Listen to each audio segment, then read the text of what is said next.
Sir మీ movie గురించి కాదు, as a film chamber secretary కాబట్టి మిమ్మల్ని అడుగుతున్నా.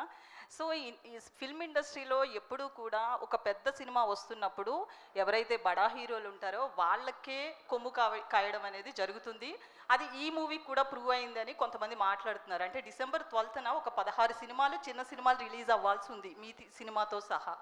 కానీ తాండవం అంటే ఈ మూవీ ఏదైతే ఉందో అఖండ 2 ఆ ఎఫెక్ట్ అనేది 16 సినిమాల మీద పడింది.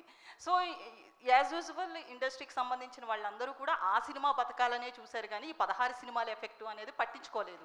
సో వాళ్ళయ్యే కొన్ని వందల కోట్లు పెడితే వీళ్ళ స్థాయిలో పెట్టారు. బట్ ఎప్పుడు కూడా చిన్న సినిమాలకి ఎప్పుడు కూడా ఒక సపోర్ట్ అనేది దొరకదు అనేది మరోసారి ప్రూవ్ అయింది అనేది సోషల్ మీడియాలో కనిపిస్తుంది. సో దీనికి ఏమంటారు సార్ మీరు? అంటే ఏ రకమైన సపోర్ట్ అంటే ఒకటి ఏంటంటే అది వ్యాపారమే సరే, వాళ్ళు అన్నట్టు పెద్ద హీరోలు అది వ్యాపారం. అట్ ద సేమ్ టైం 2 కోట్లు పెట్టించినా 3 అయినా 10 అయినా 5 అయినా ఇది వ్యాపారమే. Is 100% what you said is 100% right and agreeable on it. కానీ ఒక పెద్ద సినిమా వస్తుందంటే కనుక జనంలో ఉన్న వాటెవర్ అది చూడాలన్న ఉత్సాహత కానీ ఇది కానీ చాలా ఎక్కువ ఉంటుంది.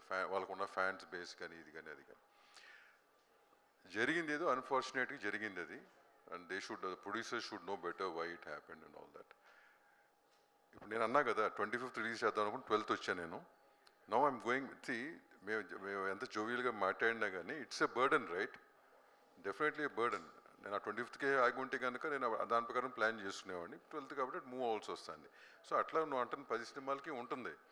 కానీ there is nothing much we can do అమ్మా. ఈ ఇండస్ట్రీలో ఎవరికి వాళ్ళే what you call their business and their this thing, that's how it is. It's been for so many few years now.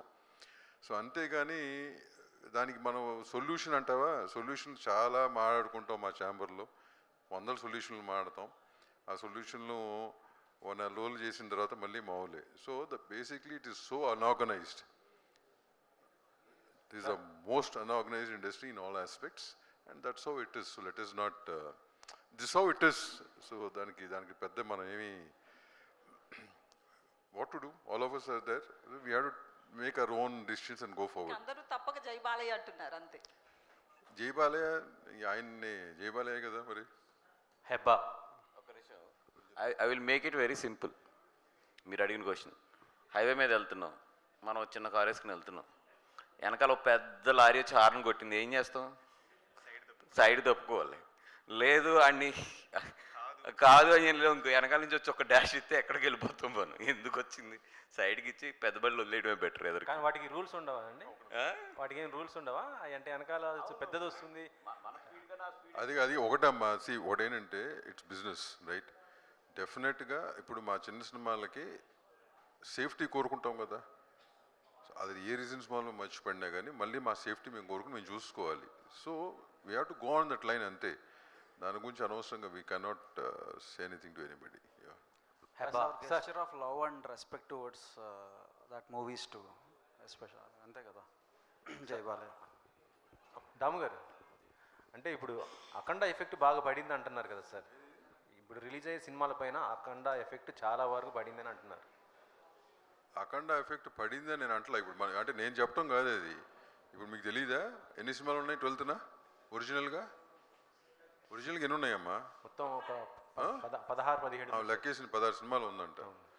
అఖండ అనేది 5వ తారీఖుకి రావాల్సింది, 12వ తారీఖు పడినట్టు. దీంట్లో 16 మంది కూడా డేట్లు ఏదో ఒక రకంగా మార్చుకుంటున్నారు కదా. మార్చుకుంటున్నారు లేదా? సో ఇది ఎఫెక్టా అంటే డేట్ వైజ్ ఎఫెక్టే కదా.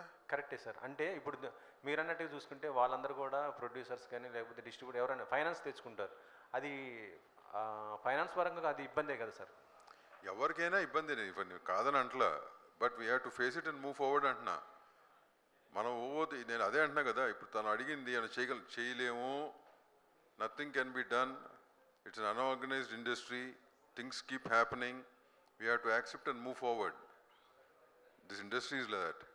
అది నేనేదో చేసేద్దాం, ఇది అయిపోతుంది అది అయిపోతుంది అంటే అవ్వదు. దాని గురించి మనం దానికి ఎంత డిస్కషన్ పెట్టినా అనవసరం కదా. అంటే ఇంత సడన్గా రిలీజ్ మరి అది పెట్టే బదులు వీటికి దారి ఇచ్చేసి ఆ తర్వాత మళ్ళీ ఇంకొక మంచి డేట్ చూసుకోవచ్చు అంటే తెలియదు మరి. వి డోంట్ నో కదా అసలు 25th ఏం జరిగింది, why it you know all that is ఎందుకంటే ఈషా లాంటి సినిమా మీ అందరు సపోర్ట్ ఉండబట్టే అది ఇప్పుడు ముందుకు వచ్చింది. రిలీజ్ ఒక డేట్ అనుకున్నాం, కానీ అది అనుకున్న డేట్కి రావట్లేదు అంటే దీనిపైన ఈషా పైన కూడా ఎఫెక్టే పడుతుంది. ఉంటుంది, ప్రతిదానికి ఉంటుంది. పాజిటివ్గా ఆలోచించి ముందుకెళ్తే దానికంటే చేయగలిగింది లేదని చెప్తున్నా కదా. Nothing much we can do. We'll do what ever best we can for 25th. That's it. We keep working on it. అది నేను ఓకే, వంశీ గారు 25th 7 ఫిలిమ్స్ రిలీజ్ అవుతున్నాయి. అప్పుడు కూడా ఈషా సినిమా ఆ సినిమాలకి ఎలా పోటీ ఇవ్వగలదు, అండ్ కంపారిటివ్లీ ఈ సినిమాకే ఎందుకు ఆడియన్స్ రావాలంటే మీరు ఏం చెప్తారు? వాటి మీద మేము రావటం కాదు, వాటితో పాటు మేము వస్తున్నాం. ఆ సినిమాలు కూడా ఆడాలి, అంత స్పేస్ ఉంది. మా సినిమా బాగుంటుంది, వాళ్ళ సినిమాలు కూడా బాగుండాలని కోరుకుంటున్నాం.